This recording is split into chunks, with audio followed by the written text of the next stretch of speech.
Good morning students and welcome. Last lecture में CCE के बारे में हम पढ़ रहे थे और सीसीई के बारे में आपने जान लिया है, जिसको हिंदी में क्या कहा जाता है, सतत एवं व्यापक मूल्यांकन।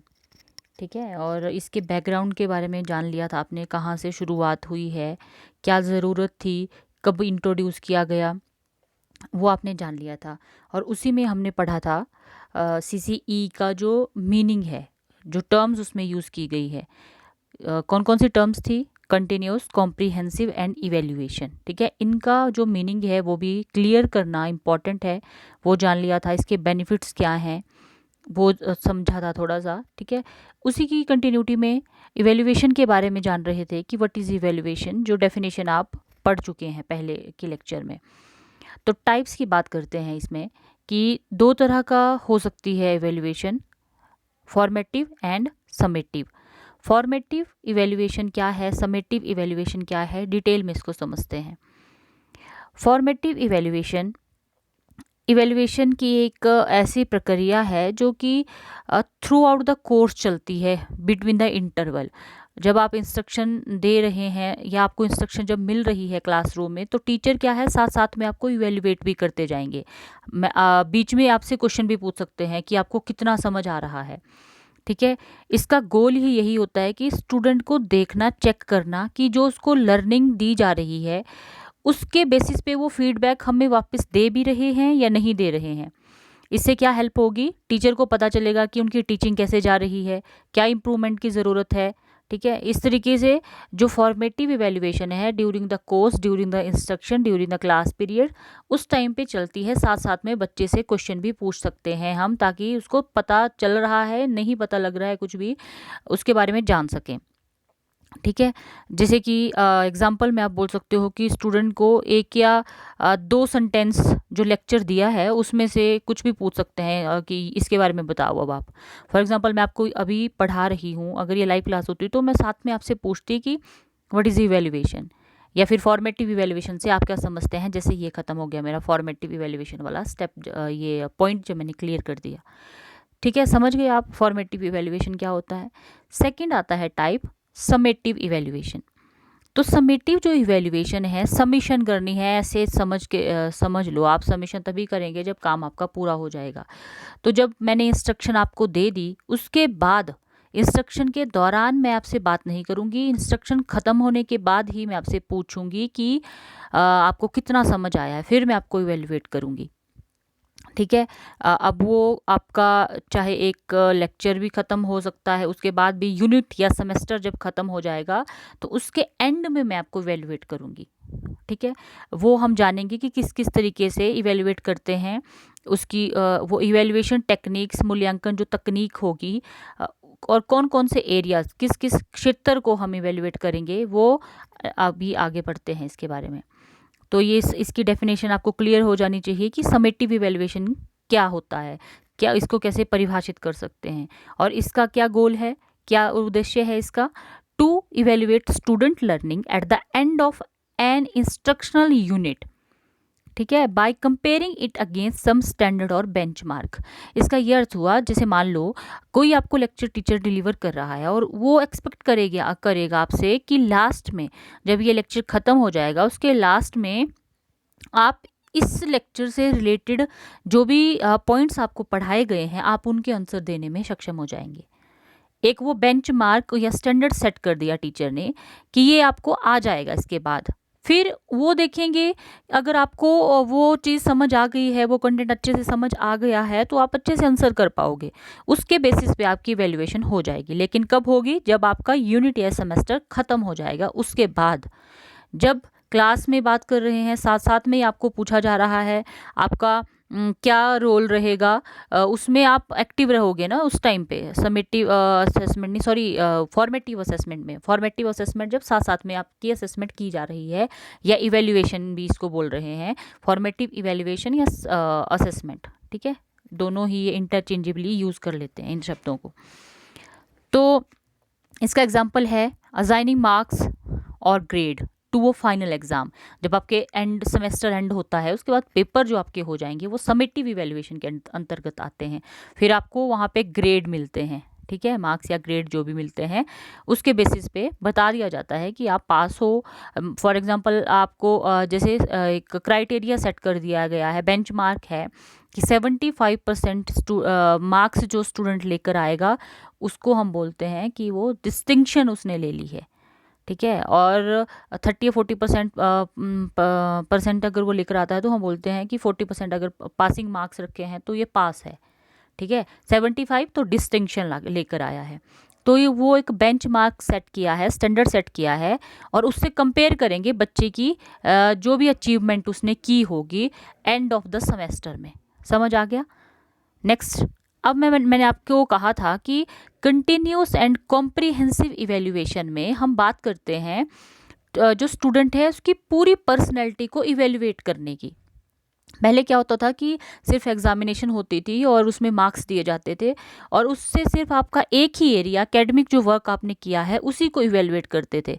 लेकिन किस किस की recommendations, Kothari commission, national education policy, ठीक है, एनपीई, और उसके बाद फिर नेशनल करिकुलम फ्रेमवर्क एनसीएफ, और उसके बाद फिर RTE right to education 2009 and 10 में, और 2010 और 11 में फिर इम्प्लीमेंट कर दिया गया था इस स्कीम को, सीसीई, जिसका नाम है सतत एवं व्यापक मूल्यांकन, जिसमें कि पूरे के पूरा जो पर्सनैलिटी है जितनी बच्चे की, उसके ट्रेड्स को, उसके गुणों को इवेल्युएट करने की एक प्रक्रिया बनाई गई। और उसमें मैंने आपको कल बताया था कि 2 तरह के जो डोमेन है उसमें इवेल्युएट करेंगे बच्चे को, यानी कि वो थे आपके स्कॉलेस्टिक एंड नॉन स्कॉलेस्टिक, ठीक है, विद्वता संबंधी और गैर विद्वता संबंधी। इंटेलेक्ट से इन्होंने थोड़ा रिलेट किया है।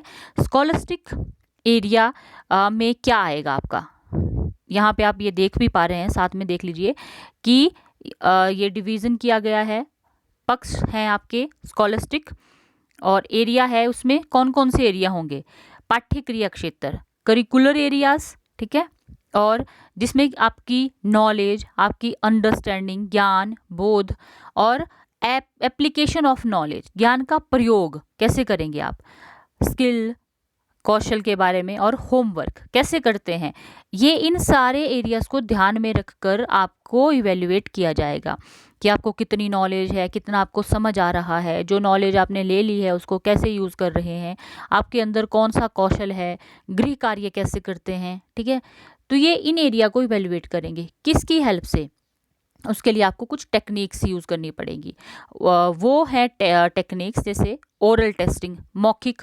अब अगर बच्चे से हम कुछ पूछते हैं, डायरेक्ट उससे बात करते हैं, तो वो ओरल टेस्टिंग आ जाती है, जिसमें मौखिक परीक्षण उसका किया जाता है। या फिर बच्चे को लिखने के लिए बोल देते हैं कि आप लिख दीजिए, और उसके बेसिस पे भी उसकी नॉलेज को टेस्ट किया जाता है, उसमें वो आएगा आपका रिटन टेस्टिंग में। और उसके बाद आता है एस्से टाइप टेस्ट। एस्से लिख दीजिए, जो आपके पास नॉलेज है इस कंटेंट के बारे में, उसके बारे में आप एस्से लिख दीजिए, और निबंधात्मक परीक्षण हिंदी में कहा जाएगा। और लास्ट में या तो आप असाइनमेंट देंगे उसको, या फिर ऑब्जेक्टिव टाइप टेस्ट कंडक्ट करवाएंगे, ठीक है। तो असाइनमेंट आपको भी इसीलिए दी जाती है ताकि आपको असेस कर पाएँ, आपको इवेल्युएट कर पाएँ कि आपको कितना समझ आया है। जब आप वो पॉइंट्स आगे पीछे कर देते हैं या फिर वो आप सीक्वेंस नहीं बनाते हैं, तो वहाँ से टीचर आपको असेस कर रहा है कि शायद आपको उतनी अंडरस्टैंडिंग उस एरिया की या जो पढ़ाया गया है उसके बारे में नहीं हुई है, ठीक है। ये आपकी असाइनमेंट बनाने का अर्थ ही ये है ताकि आप सोचें, समझें, पढ़ें उसको, फिर एनालाइज करें जो आपके पास आपने नॉलेज इकट्ठी की है थ्रू टीचर्स लेक्चर। तो उसको फिर जब आप अपनी नोटबुक पे नोट डाउन करते हैं, असाइनमेंट बनाते हैं, तो वहाँ पे वो आपको उस बेसिस पे असेस किया जाता है और उसी के बेसिस पे फीडबैक भी दी जाती है, ठीक है। अब जो दूसरा डोमेन है वो है नॉन स्कॉलेस्टिक, यानी कि गैर विद्वता संबंधी। इसमें क्या करते हैं, पहले देखो, अब जब सीसीई इंट्रोड्यूस नहीं हुआ था, तो जो पहला एरिया था ना आपका, डोमेन था, सॉरी, स्कॉलेस्टिक विद्वता संबंधी, सिर्फ इसी को इवेल्युएट किया जाता था, बाकी चीज़ें छोड़ दी गई थी। इनके बारे में कोई उतना ध्यान नहीं दिया गया था कि ये भी मैटर करती हैं चीज़ें। लेकिन अगर हम ओवरऑल डेवलपमेंट की बात करते हैं तो ये सारी चीज़ें बहुत ही इंपॉर्टेंट है, और इन सबको स्टडी करना, इवेल्युएट करना उतना ही ज़्यादा ज़रूरी है। नॉन स्कॉलिस्टिक डोमेन की बात करते हैं। नॉन स्कॉलिस्टिक गैर विद्युता संबंधी जो पक्ष है, उसका पहला जो पॉइंट आएगा वो है हैबिट्स, यानी कि आदतें। आदतों को देखेंगे, उसकी बच्चे की आदतों को इवेल्युएट करेंगे। अब वो आदतें कौन कौन सी हो सकती हैं? वो उसकी हेल्थ रिलेटेड हैबिट्स हो सकती हैं कि अपने स्वास्थ्य के बारे में बच्चा क्या सोचता है, अपने स्वास्थ्य के बारे में ध्यान रख भी रहा है, उसका लिविंग स्टाइल क्या है, कब उठता है, कब खाता है, वो सारी हेल्थ हैबिट्स आ जाती हैं। स्टडी हैबिट, पढ़ता कैसे है, कौन सा तरीका पढ़ने का है, किस टाइम पे पढ़ता है, और कौन कौन से सब्जेक्ट एरिया जो हैं जो जिसमें वो इंटरेस्ट दिखाता है, वो सारा का सारा स्टडी हैबिट में आएगा। ठीक है, इनको चेक कैसे करेंगे? अब बच्चे की आदत तो आप उसको ऑब्जर्व करके ही कर सकते हैं ना। ऑब्जर्व करेंगे आप, observation is the best method. जब बच्चे को आप देखते हैं, ऑब्जर्व करते हैं, उसकी आदतों के बारे में आपको पता चलता है कि ये इस तरीके से बात करता है, इस तरीके से चलता है, इस डोमेन में अच्छे से काम करता है। ठीक है। और दूसरा है चेकलिस्ट।